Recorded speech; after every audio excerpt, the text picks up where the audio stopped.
अपने विचारों पर ध्यान दो, क्योंकि वह तुम्हारे शब्द बनेंगे। अपने शब्दों पर ध्यान दो, क्योंकि वह तुम्हारे कर्म बनेंगे। अपने कर्मों पर ध्यान दो, क्योंकि वह तुम स्वयं बनोगे। गलती उसी से होती है जो मेहनत से काम करता है। निकम्मों की जिंदगी तो दूसरों की बुराई खोजने में खत्म हो जाती है। इज्जत इंसान की नहीं होती है, जरूरत की होती है। जरूरत खत्म तो इज्जत खत्म। बोलना सीखिए, वरना जिंदगी भर सुनना पड़ेगा। उड़ने में बुराई नहीं है, आप भी उड़े, लेकिन उतना ही जहां से जमीन साफ दिखाई देती हो। सिर्फ वो लोग आपकी परवाह करते हैं जो आपको तब भी सुन सकते हैं जब आप चुप होते हैं। चिंता उतना ही करिए जितने में काम हो जाए, उतना नहीं कि जिंदगी ही तमाम हो जाए। आप अपने शब्दों को चाहे जितनी भी समझदारी से बोलिए, लेकिन सुनने वाला अपनी योग्यता और अपने मन के विचारों के अनुसार उसका मतलब निकालता है।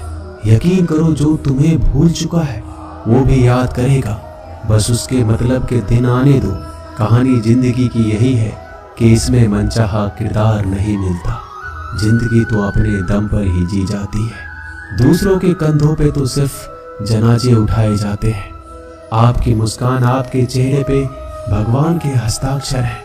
उसे अपने आंसुओं से धुल ले या क्रोध से मिटने ना दे। कोई भी व्यक्ति हमारा मित्र या शत्रु बनकर संसार में नहीं आता। हमारा व्यवहार और शब्द ही लोगों को मित्र और शत्रु बनाता है। जो व्यक्ति हर वक्त दुख का रोना रोता है, उसके द्वार पर खड़ा सुख बाहर से ही लौट जाता है। जिसके पास उम्मीद और आस है, वो जिंदगी के हर इम्तिहान में पास है। हर कोई अपना नहीं होता, और यही सच है। कितने अजीब है ये जमाने के लोग। खिलौना छोड़कर जज्बातों से खेलते हैं। महान दिमाग विचारों की चर्चा करता है, औसत दिमाग घटनाओं की चर्चा करता है, और छोटा दिमाग लोगों की चर्चा करता है। अहंकार ना पालिए जनाब, वक्त के समंदर में कई सिकंदर डूब गए। इन 5 जगहों पर हमेशा चुप रहना सीखिए। पहला, जहां आपके शब्दों की कोई कीमत नहीं। दूसरा, जहां बोलने के बाद आपको पश्चाताप ना करना पड़े। तीसरा, अगर आपके बोलने से किसी का दिल दुखता हो। चौथा, अगर आप गुस्से में हो, क्योंकि इंसान गुस्से में बिना कुछ सोचे समझे कुछ भी बोल देता है। और पांचवा, जहां आपको समझदारी से कोई सुनने वाला ना हो। किसी का कष्ट देखकर अगर तुम्हें भी कष्ट होता है, तो समझ लेना तुम्हारी आत्मा में परमात्मा विराजमान है। सिर्फ सुकून ढूंढिए, जरूरतें कभी भी पूरी नहीं होती। जिंदगी में सारा झगड़ा ख्वाहिशों का है। ना तो किसी को गम चाहिए, ना किसी को कम चाहिए। जिसके इरादे हमेशा साफ होते हैं, कई बार लोग उसी के खिलाफ होते हैं। जो तुमसे तंग आ जाए उसे छोड़ दो, क्योंकि बोझ बन जाने से याद बनना बेहतर है। झूठ की खरीदारी ज्यादा दिन तक नहीं टिकती। सच एक ही सही अंत तक साथ देता है। किसी इंसान के आज को देखकर उसके भविष्य का मजाक मत उड़ाओ, क्योंकि इस समय में इतनी शक्ति है कि वो कोयले को भी धीरे धीरे हीरे में बदल देता है। समय जब फैसला करता है तो गवाहों की जरूरत नहीं पड़ती। इंसान का काम तमाम करने वाला शब्द है।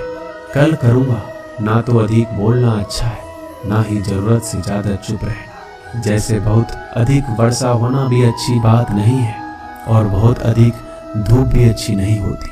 विचार कीजिए, हमारा जन्म हमारी मर्जी से नहीं होता, ना हमारा मरण हमारी मर्जी से होता है। इस जन्म मरण के बीच में होने वाली सारी व्यवस्था हमारी मर्जी से कैसे हो सकती है। जिंदगी में हर मौके का फायदा उठाओ, पर किसी के मजबूरी का नहीं।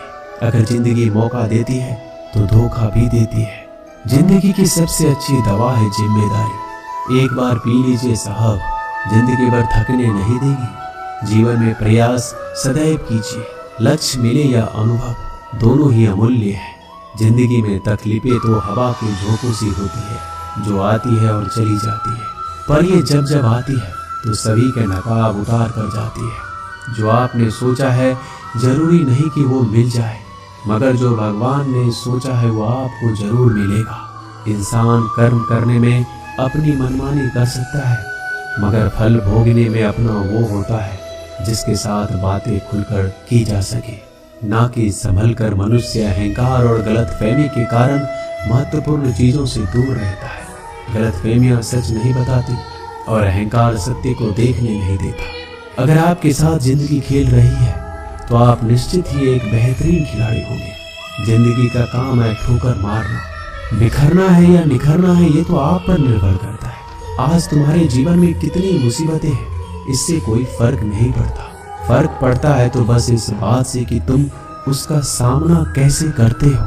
मनुष्य को इस संसार में जो भी मिला है उसमें उसको खुश रहना चाहिए।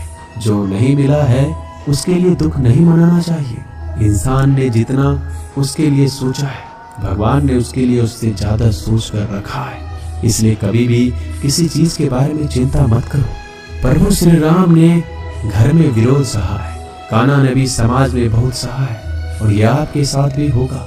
पर अगर इससे आप ऊपर उठोगे तो ही कुछ नाम बनेगा।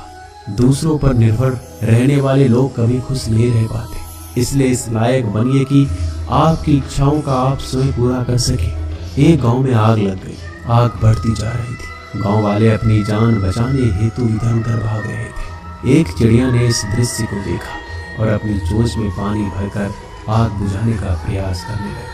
वो बार बार अपनी चोंच में पानी लाती और आग पर डालती। जब गांव वाले ने चिड़िया को आग पर पानी डालते देखा तो उनमें भी जोश आ गया और बोला, अगर ये चिड़िया प्रयास कर रही है तो हम क्यों नहीं कर सकते। सबने प्रयास किया और आग बुझ गई। ये सब एक कौवा देख रहा था। उसने चिड़िया से कहा कि तेरे पानी डालने से कुछ होना तो था नहीं, फिर ये क्यों कर रही थी। चिड़िया ने कहा, मेरे पानी डालने से कुछ हुआ या नहीं हुआ, लेकिन मुझे गर्व है कि जब इस आग की बात होगी तो मेरी गिनती आग बुझाने वालों में होगी, तेरी तरह तमाशा देखने वालों में नहीं।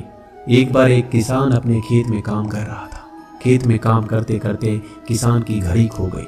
कुछ साल पहले ये घड़ी किसान को उसके पिताजी ने दी थी, इसलिए वो घड़ी उस किसान के लिए बहुत कीमती थी। अब किसान सब काम छोड़कर घड़ी ढूंढने लगा, लेकिन बहुत देर होने के बाद भी वो घड़ी नहीं मिली। तभी किसान ने पास में खेल रहे बच्चों को बुलाया और उनसे कहा, बच्चों, इस खेत में मेरी घड़ी गुम गई है। मैं बहुत देर से घड़ी ढूंढ रहा हूँ। तुम में से जो मेरी घड़ी ढूंढने में मदद करेगा मैं उसे एक इनाम दूंगा। इनाम के उत्साह में सब बच्चे उस घड़ी को ढूंढने में लग गए, लेकिन इतने बड़े खेत में छोटी सी घड़ी ढूंढना बहुत ही मुश्किल काम था। कुछ घंटों बाद सब बच्चे जाने लगे। किसान ने भी अपनी उम्मीद छोड़ दी। वो भी घर जाने की तैयारी कर रहा था। आखिर में एक बच्चा किसान के पास आया और बड़े शान से कहा कि सब बच्चे चले गए, बस मुझे थोड़ी देर और घड़ी ढूंढने दीजिए। किसान ने कहा, ठीक है, मैं कुछ देर बाद आता हूँ, तुम देखो जब तक घड़ी मिलती है या नहीं। किसान जब 20 मिनट बाद आया तब बच्चे के हाथ में घड़ी थी। किसान आश्चर्यचकित हो गया और बच्चे से पूछा कि इतना जल्दी तुमको घड़ी कैसे मिल गई। बच्चे ने कहा, सब जा चुके थे। अब इतनी शांति थी कि मैं धीरे धीरे पूरे खेत में घूमकर आवाज सुनने लगा। जैसे ही शांति में मुझे आवाज सुनाई दी वैसे मुझे पता लग गया कि घड़ी कहाँ पर है। दोस्तों, ये कहानी शांत दिमाग का बहुत ही बढ़िया उदाहरण है। जब हमारा दिमाग शांत होता है हर बड़ी चिंता खत्म हो जाती है और आसपास का शोर भी खत्म हो जाता है, तो हमारा दिमाग अपने आप काम करता है और हमें सही दिशा दिखाता है। दोस्तों, इस वीडियो में बस इतना ही। जल्दी मिलते हैं हम और भी ज्ञानवर्धक वीडियो के साथ। धन्यवाद।